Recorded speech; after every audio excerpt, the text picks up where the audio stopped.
It's Hollywood's biggest night. Hello all, I'm Chef Michelle Bernstein, and I've got recipes for foods that are better than any movie theater. So lights, camera, taste. Next on SoFlo Taste.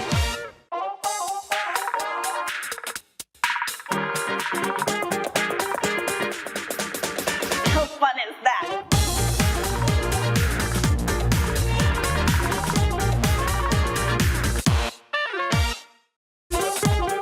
Good morning all, I'm Chef Michelle Bernstein and I'm standing in the spotlight of the Goya Kitchen in the Culinary Lab at Florida Education Institute. It's Oscar time, time to see which pictures and performances Hollywood believes are the best. And they're typically pictures and performances none of us have seen.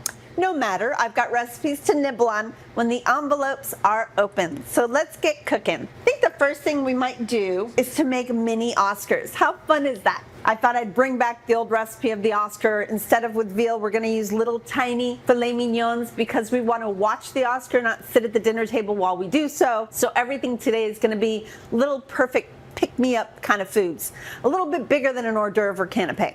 So what you do to get a little tiny filet mignon like that is you cut the filet in half lengthwise and then you wrap it up in saran wrap like this and you just roll it up really tight so that it almost forms as if it was a mini filet mignon, and then you cut that up in steaks. So this is an amazing prime filet, by the way. This prime filet mignon came from one of 6 SoFlo Milam's markets. Are you having an Oscar party? Well, Milam's can play a leading role with curated cheese selections from France and Spain, Italy, California, and beyond.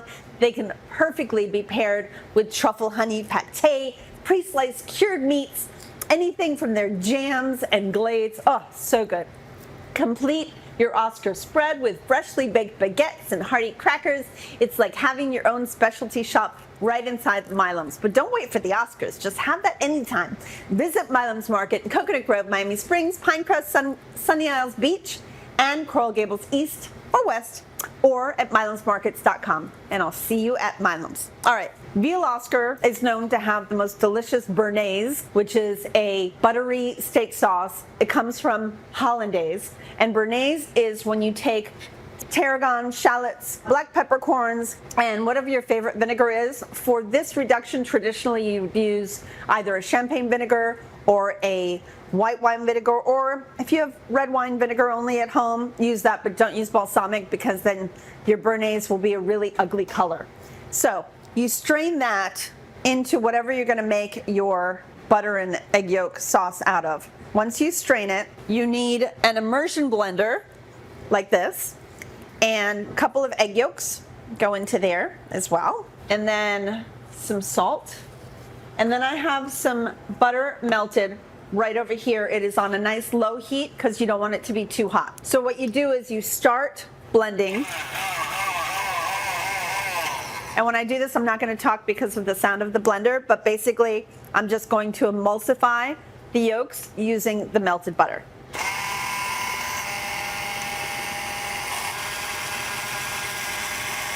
And you want to go slow, you don't want to go all at once, if not, it will not emulsify.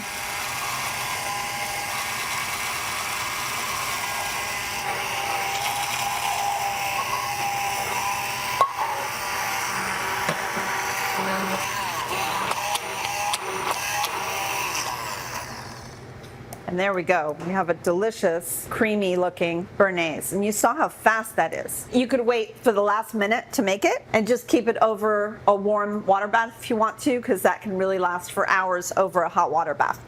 So let's go ahead and just make our Oscar. So I love to sear my meat in a little bit of olive oil combined with a little bit of butter. So the first thing I do is just add olive oil. I have my crab meat, which is also traditional for veal Oscar. Even the asparagus is traditional from veal Oscar, but we're gonna make little tiny ones. So let's go ahead and season our steak. Black pepper is a must. And because they're so tiny, they're gonna be very fast, so don't walk away. They're small, and if you miss it, you're gonna overcook it. Now is when I add my butter to it. So this is when I love to baste the meat with a little bit of butter. and they should really only take seconds to be finished. At the same time, I'm going to go and heat up that same pan that had the butter in it and add just a little touch of oil to it. We're going to warm up the asparagus so that they're nice and warm when we put them on the filet mignon. Let's go ahead and cut them a bit smaller, maybe on a little bias like that. Finish cooking our steak. Now remember, this is up to you how long you want to cook them. But because they're cut like this, don't go into an oven. That would be way too much cooking. So these to me are pretty much done. I like them a nice rare to medium rare. Go ahead and shut the heat off over here. So there we have it, a bunch of little beautifully seared off fillets. Over here, we're just going to heat up the asparagus because that's just going to be a little garnish for us. Let's squeeze a touch of lemon in there. Remember, it is crab meat, so we want it to bring out the freshness of the crab, which is why we add the lemon in there. A little bit of some nice crunchy Maldon salt, which is the finishing salt, and that's ready because it's already cooked off. We blanch that in a little bit of water ahead of time. So what we're going to do is take some fresh crab meat and top the fillet with fresh crab, which is also, by the way, from Milam's Market. And if you like lobster better, well, you can heat up a little bit of lobster tail over your fillets. Shrimp is even delicious. Or you can just do the steak itself with the sauce and the vegetable. It's perfectly fine as well. Let me grab another spoon. Let's put our beautiful béarnaise right over the top. This is actually my favorite part of the whole dish. I love béarnaise. I love it for a few things. One is for meat, but I love to dip my French fries in it. Oh, it's the best. And then let's scatter the asparagus right over the top. And look at these cutie pies. We have made a beautiful little filet béarnaise Oscar in minutes. How fun is this for your Oscar party? I love it. So I've got more Oscar nibbles coming right back. This is the Goya Kitchen and the Culinary Lab at Florida Education Institute, and I will be waiting for y'all.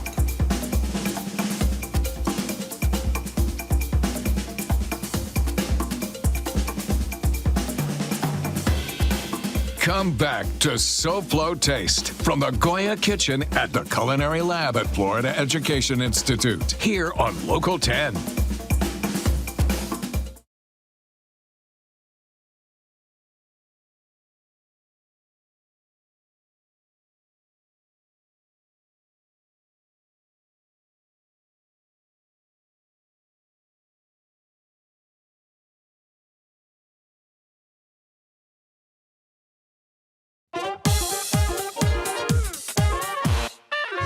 It's a Milam's Markets Minute. Here's Melinda Harper.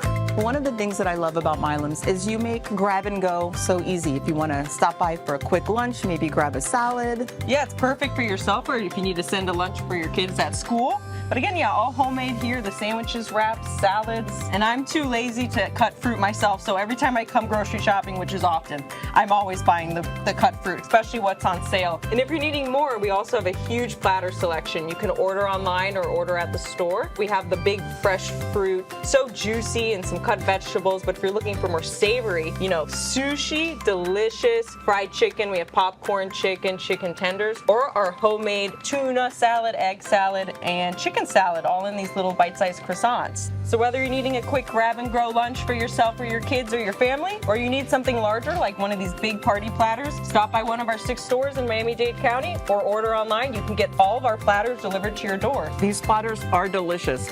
You've got to give it a try. So good. Welcome back to SoFlo Taste. I'm Chef Michelle Bernstein here with my good friend Oscar, or at least the snacks for Oscar's big night. So the second dish I am preparing for you is something that is pretty easy, but you can go all out. So I love little tiny baked potatoes filled with all kinds of good stuff, and that good stuff today will be caviar with a little creme fraiche, because why not? So I'm going to teach you how to make these lovely little fingerling potatoes.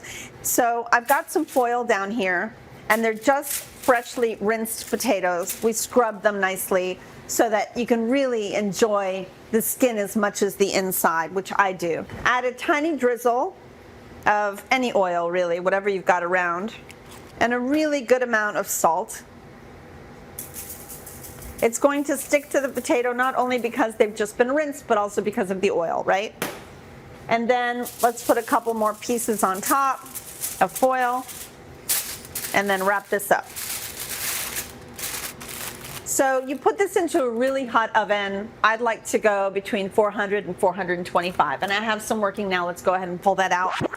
All right, so let's go ahead and unwrap these. I'm gonna keep my towel nearby just in case it gets hot, which they are.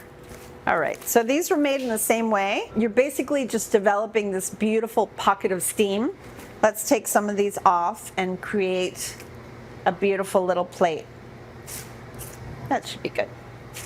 So there's a couple of little tricks we chefs love to use to add color and excitement to a dish. We went ahead and made this beautiful green herb oil.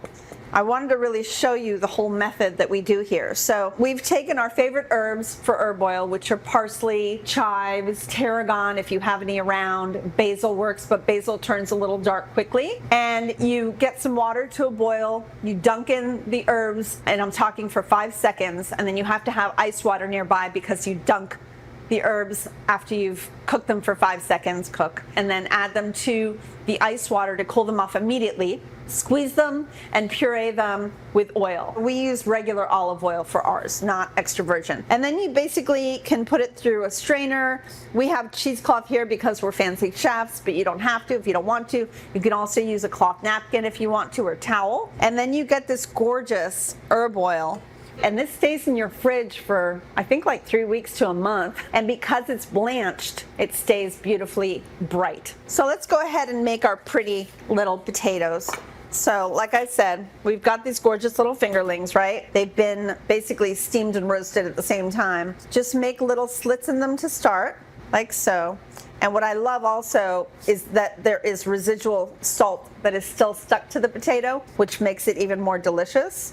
We want to push them open ever so slightly, like little tiny baked potatoes, right? It's funny how the purple ones aren't as hot as the yellow ones, and I don't know why that is. They're also softer. Maybe they have a higher sugar content. That's probably it. So let's go ahead and place a few of them on this little dish. And then we brought some caviar. So I just got an American paddlefish, which is really yummy with different foods and can go on to different recipes, and you don't like spend a fortune on it. And it's really delicious because it adds that brininess that you want. And I'm using creme fraiche. Creme fraiche is basically the French answer to sour cream. It's a little bit more delicate and a little bit more refined.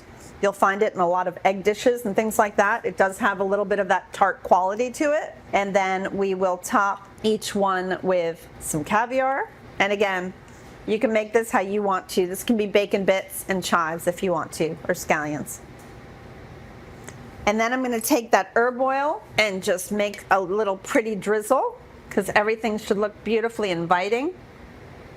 And go a step further, just take some chives if you want to, and go ahead and slice them up right over your potatoes. Because everything should be beautiful, because it is the Oscars. And there you have it.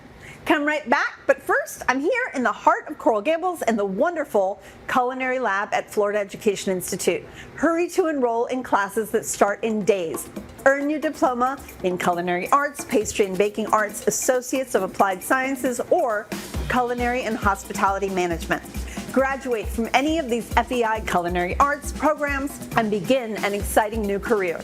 For more information, visit fei.edu/culinary-arts or call the admissions department at 305-441-1515. Learn the right way at the Culinary Lab at Florida Education Institute. See you in a minute.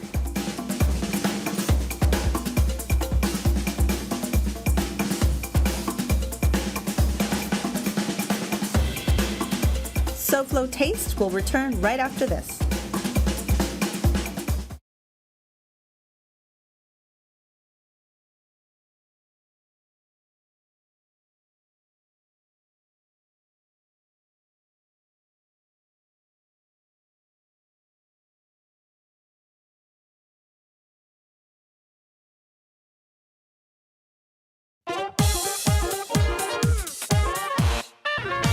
Hey, you made it back to SoFlo Taste? Want these recipes for tomorrow night's big movie awards? Well, just scan this code. That's a QR code for a speed of light trip to the SoFlo Shows page where you can take your time with recipes. You'll also see this QRC on my ingredient list throughout today's show. Now back to Hollywood's biggest nights and biggest snacks. So we needed a sweet, right? And I wanted to make something that you could hold and watch the show and eat. So I decided on little trifles. So what we're gonna do is make the most important part of the trifle, which is the chocolate pudding. All right, so I'm just gonna turn on my stove to about a medium heat. Right now, I just have the milk in this pot getting nice and warm. In this bowl, I've got sugar, cocoa powder, some cornstarch for thickening, and a little bit of kosher salt. Let's go ahead and whisk this together first, then whisk into the pot with the milk. And the better the cocoa powder, the better your recipes are going to be. So I try to use really outstanding cocoa powder. All right, that's gonna heat up for a couple seconds. The next thing we do is we're gonna temper that into some eggs. And these are eggs and egg yolks mixed together. We're gonna whisk that in here. So to temper is to bring the temperature up of the eggs delicately while I add the warm liquid of whatever it is that I have on the stove, right? So we're tempering, we're bringing the temperature up very delicately because we don't want to end up with eggs that have basically scrambled. Then we've got beautiful dark chocolate here. This is about a 75% bittersweet chocolate, and we've got a little butter, and then we'll add a little bit of vanilla extract as well. Let's add the warm, somewhat thickened mixture over here into the eggs. So we're gonna add a ladle at a time of the warm liquid and whisk. And this is tempering. Once you have more than about half the liquid in the bowl, you basically have about the same temperature in this bowl as you do in the pot. So now it's safe to go back in, whisking, and back on the flame, like so. So you're gonna be whisking this, and it's on like a medium-low heat, and this is gonna get really nice and thick, almost to the texture of pudding almost, right? You're gonna get it to where it's called nappe, which is when you stick a metal spoon into your liquid, and once you run your finger down the middle, it should basically stay in place, and you should have a clean area down the middle where you put your finger, and that is called nappe. So it means that it's glazing the spoon, and it's really nice and thick enough to make pudding. And believe it or not, we're actually almost there. So once that happens, go ahead and pour it over those beautiful pieces of chocolate. And make sure I get everything out of there. And you will find little pieces of egg and maybe things that just didn't melt very well in your colander. Go ahead and start whisking that together. Add your vanilla. And you always want to add vanilla in recipes at the end so that you can really taste it. You wouldn't believe how much stronger the vanilla flavor really is on your palate when you add it later on. This is actually pudding. We're there. So check out how nice and thick it has become, especially with the addition of the chocolate and the butter. So all you do here is you want to stick that plastic wrap to the actual pudding part and then around, and then you'll place this in a refrigerator, nice and cold. You want it really nice and cold. And then here's the fun part. We've got all kinds of crunchy and fun stuff to go on top. So this is a chocolate cake, and we cut it up in little pieces. You can put those pieces right into your little cups or glasses, however you want to serve your trifle on Oscar night. And then we've got the pudding, and we put it in piping bags. Go ahead and add your pudding to your cups. You don't have to use a piping bag at all, but if you have small cups like these, it's really so much easier because the opening is so tight. And if you wanted to add, bourbon soaked cherries or some fresh fruit to this, or maybe make a bar, like a sundae bar, but make it a pudding bar, and then add all kinds of toppings so that everybody can jump in and make it their own style, you can do that too. So I'm gonna put a little bit of whipped cream. I added some of that creme fraiche into my whipped cream, by the way, just to make it not so sweet. So let's add a touch of creme fraiche whipped cream right on top of the pudding. And then finally, we've got crushed up Oreo cookies, or you can go fancier and get some fun Valrhona chocolate crisps right over the top and have some fun. Come right back, taste buds, for the final act here on SoFlo Taste. We'll see what's cooking on SoFlo Taste right after this.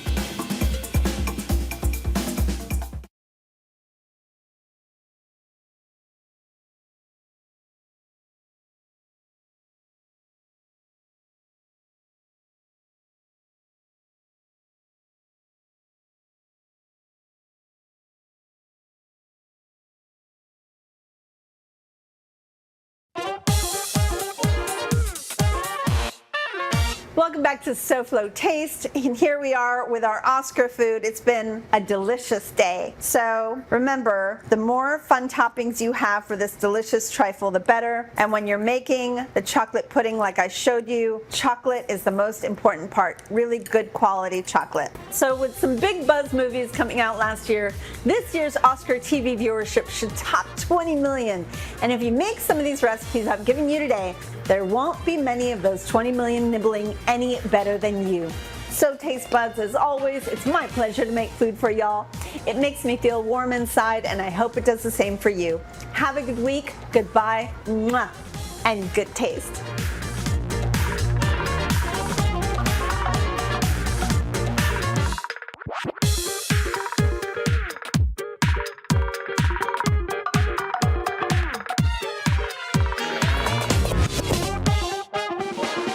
I'd like to thank the Academy. You like me. You really like me.